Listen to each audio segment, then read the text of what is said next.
Hello दोस्तों, आज आपकी ईशा बहुत ही प्यारी कहानी आपके सामने साझा करने वाली है। पिता की तनख्वाह। कहानी अच्छी लगे तो लाइक ज़रूर करें। चलिए शुरू करते हैं। अपनी बीमार पत्नी सुमित्रा जी को रसोई में काम करते देख विजय बाबू को बहुत तकलीफ हो रही थी। कुछ देर पहले उनका बेटा तरुण जो बोलकर गया था वो उन्हें तीर की तरह चुभ रहा था। चाहकर भी उन बातों को वो भूल नहीं पा रही थी। उन्हें आज भी याद है, जब तक वो नौकरी कर रहे थे कभी बेटे से कुछ भी कहने की जरूरत नहीं पड़ती थी।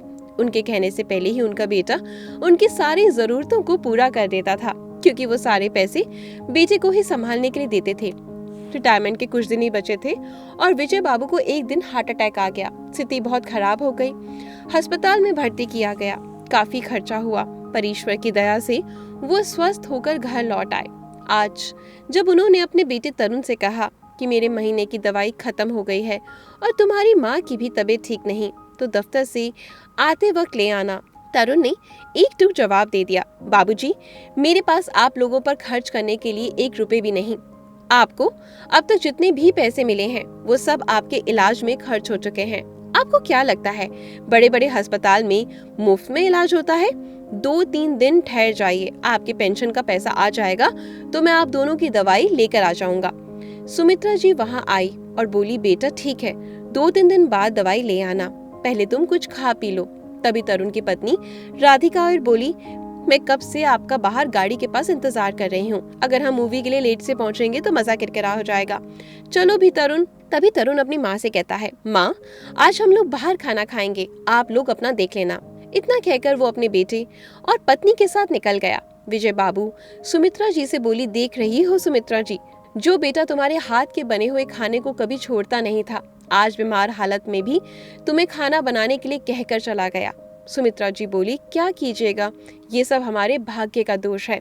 मुझे आज भी याद है, जब ये बीमार पड़ता था तो हमारे पास पैसे नहीं होते थे। हम पड़ोसियों से उधार लेकर कई किलोमीटर दूर जाकर इसके लिए दवाइयाँ लेकर आते थे। आज यही बेटा हमें बीमार छोड़कर मौज मस्ती करने चला गया। विजय जी उदास होकर बैठ गए। सुमित्रा जी उनकी उदासी दूर करने के लिए रसोई में गई और झटपट खाना बनाकर लेकर आई। बोली, अजी सुनते हो, देखिए तो खाकर कैसी सब्जी बनी है। आप चिंता क्यों करते हैं, मैं कल ही जाकर बैंक जाकर कुछ पैसे निकाल लाऊंगी और आपकी दवाइयाँ भी ले आऊंगी। मेरे बुखार का क्या है, काढ़ा बनाकर पी लूंगी तो वैसे ही ठीक हो जाएगा। चलिए अब आप खाना खा लीजिए। विजय जी बोले, नहीं सुमित्रा, तुम घर से बाहर नहीं जाओगी। शायद मेरे पुराने बक्से में कुछ पैसे रखे होंगे, तो कल की दवाई मैं ही ले आऊंगा। इतना कहकर दोनों खाना खाकर आराम करने लगे। अगली सुबह विजय जी दवाई लेने के लिए निकल गए।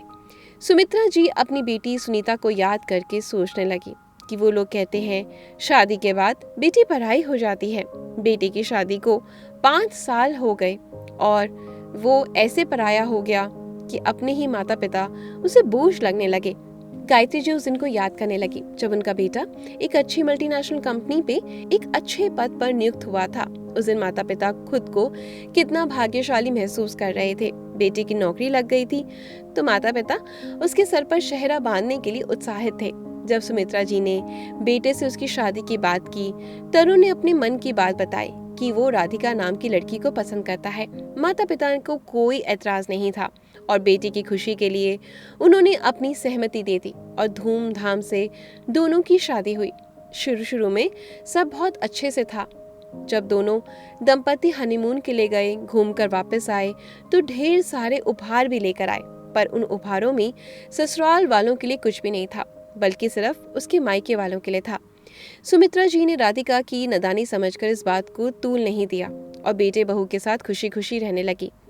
15 दिन नहीं हुए थे कि बहू को आए कि बेटे के साथ उसने भी दफ्तर जाना शुरू कर दिया। अब सुमित्रा जी सुबह उठती, बेटे और बहू के लिए टिफिन और घर का सारा काम करती। देखते ही देखते 1 साल हो गया था। बहू ने खुशखबरी दी, कभी भी अपना थोड़ा सा वक्त सास ससुर को नहीं दे पाई। यहाँ तक कि जब भी मायके से आती तो सीधे मुंह बात तक नहीं करती। खैर, धीरे धीरे समय बीतने लगा। अब सबको राधिका के व्यवहार की आदत सी हो गई थी। समय बीता, विजय बाबू रिटायर्ड हुए। पत्नी के साथ पार्क में जाकर सबके साथ योगा करते और अपना पूरा समय सुमित्रा जी के साथ बिताते। पर इंसान जो चाहे हर बार वो हो, समय को तो कुछ और ही मंजूर था। कुछ वक्त के बाद ही उनकी तबीयत बहुत ज़्यादा खराब रहने लगी। वो अस्पताल पहुंच गए। बेटे ने बताया कि उन्हें रिटायरमेंट का सारा पैसा इलाज में ख़त्म हो गया है। यहाँ बात पैसे की नहीं थी, बल्कि बेटे बहू के मन में माता पिता के लिए सम्मान भी खत्म हो चुका था। पुरानी बातों को याद करते करते सुमित्रा जी घर के काम निपटाने लगी। उधर विजय बाबू जब दवाइयाँ लेकर लौट रहे थे तो रास्ते में हलवाई की दुकान दिखी, जहाँ गर्मा गर्म जलेबियाँ निकाली जा रही थी। मनी मन सोचने लगी, सुमित्रा को जलेबी बहुत पसंद है। और यहीं पर उन्होंने अपने बाएं कुर्ते की जेब को खंगाला। अरे, अभी तो मेरे पास कुल 22 रुपए बचे हैं। फिर क्या, उन्होंने 4 जलेबी ली घर के और चल दिए। शाम में हाथ मुंह धोकर दोनों दंपत्ति जलेबी के मजे ले ही रहे थे, तभी उधर से बेटे बहू आए। जब वो अपनी पत्नी को जलेबी खिला रहे थे। आगे की कहानी पार्ट 2 में मिलेगी। आपको मेरी ये कहानी अच्छी लगी हो तो वीडियो को लाइक और शेयर जरूर करिएगा।